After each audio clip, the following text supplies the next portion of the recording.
thing.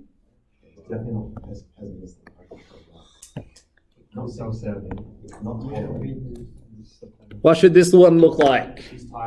What's my asymptote? What's my shape? So I'm giving you 2 marks at the moment. You want to at least get 1 out of 2 marks. You have to get the asymptote for 1 mark, and then the second one is to get the shape. Be careful with the negative, so I purposely made it a bit more difficult. I chucked in a negative and I put in a half or fraction to throw you off. Since you see the hard component, you can actually like about 7 marks. Just make it 1 as well. That's a lot. No. Oh, man, now I got lost. 15 more seconds. So once we fight, You must simplify too. asymptote is 3.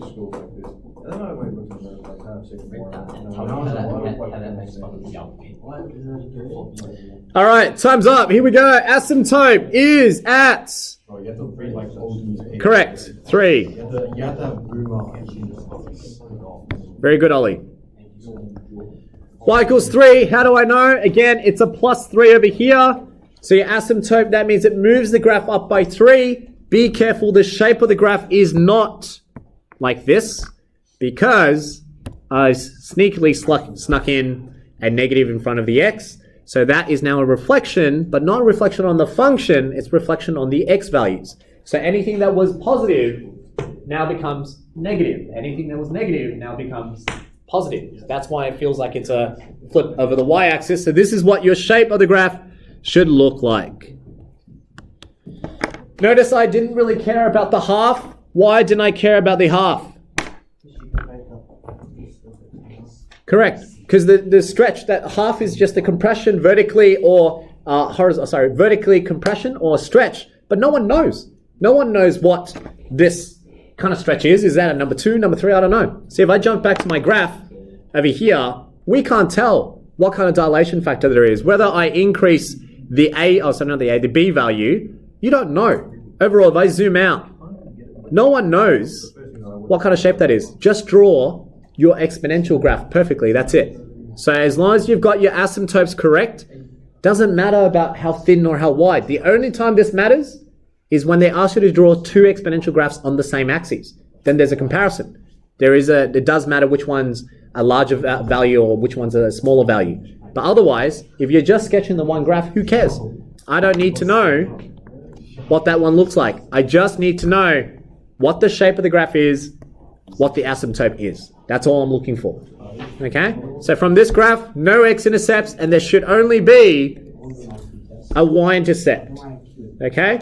Now that you've got a general idea of this, have a look how easy it is when you come back to exercise 13C. See, if you understand what I'm teaching you, looking at, this is question 5, the last question, or second last question of 13C, they don't want you to find x-intercepts. They said there's no need. What they want you to do is to sketch the graph, give the equation of the asymptote and the y-axis intercepts. Okay, so for each and every one of these, you should be able to predict now. What is the asymptote? What shape is it? What is the asymptote? What shape is it? If you're able to do that, you've successfully understood exercise 13C. What I'm going to teach you next is how to do it properly now. Okay, so next year you need to be able to sketch these graphs properly.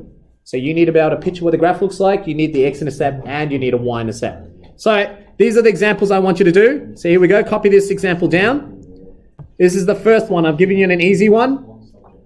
We're going to sketch this properly. I want to see an asymptote, I want to see an x-intercept, and I want to see a y-intercept. Okay, so here we go. I want you to put in the asymptote and the shape of the graph. Okay, without the y-intercept or x-intercept yet. So show me 1 asymptote. What is the asymptote? Give me the shape of the graph. Okay, so same thing. And then we're going to start by saying, is there an x-intercept? Is there a y-intercept? Once you look at the graph and you can determine what it looks like, you should be able to say if it has an x-intercept or a y-intercept, then you proceed to calculate it. Okay, that's how I want you to go through it. I want you to visualize what the graph should look like, then you calculate it. Okay, because sometimes I find that students find x-intercepts when it shouldn't even exist. Like it doesn't exist, yet you somehow find out that there's an x-intercept. So that tells me that you can't check your answers or you can't visualize what the graph should look like to tell me if there should be an x or y intercept. Okay, so start off by visualizing, then you solve for the x or y intercept. Okay, so here we go. I'm going to give you 20 seconds now. Asymptote and shape. Yep. Asymptote and shape. Oh yeah, just count. All right, here we go. Asymptote. Give yourselves a mark if you got this right, so I can see there's a -8. -8 means it goes down by 8. So, on your graph, you should have down by 8. So I'm going to do a horizontal line here. Dotted line.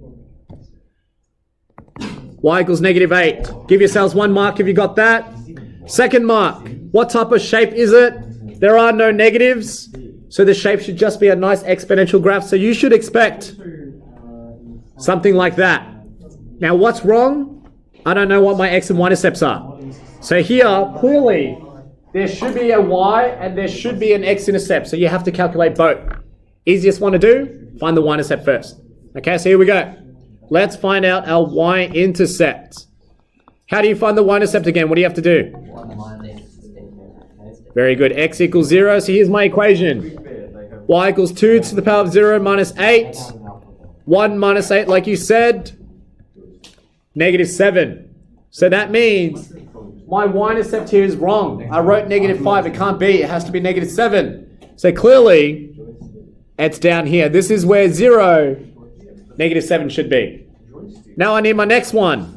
I need x-intercept. So let's work out x-intercept here. How do you find the x-intercept? Very good. So we want y to equal to 0. So here, x, 0. Let's work it out. If y is going to be 0, you have 0 is equal to 2 to the power of x minus 8. This is what you were doing in exercise 13D. You had to solve for the equation. That's what 13D was about.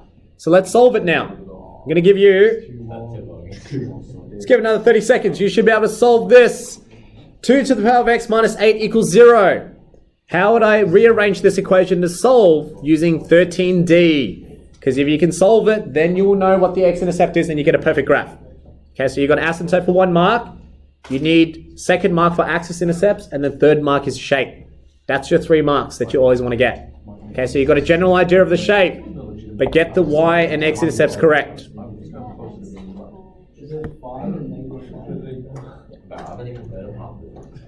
Very good. Here we go. How do you do this for those who don't know? Add 8 on both sides, so I'm rearranging the equation. That becomes 8 equals 2 to the power of x. That should look very similar to what you've done in 13D. So 2 to the power of something has to go to 8, or you can rewrite 8 as 2 cubed, and that's 2 to the power of x. And right there, comparing it, if they're both equal, bases are the same, therefore the powers have to be the same. That's why you can say x equals 3. So what does that mean? You now know that the x-intercept has to be at 0, 3. Okay, also 3, 0. Okay? You have to use logarithms, so you can't do it by hand at the moment. Yeah, that's why I didn't do that one.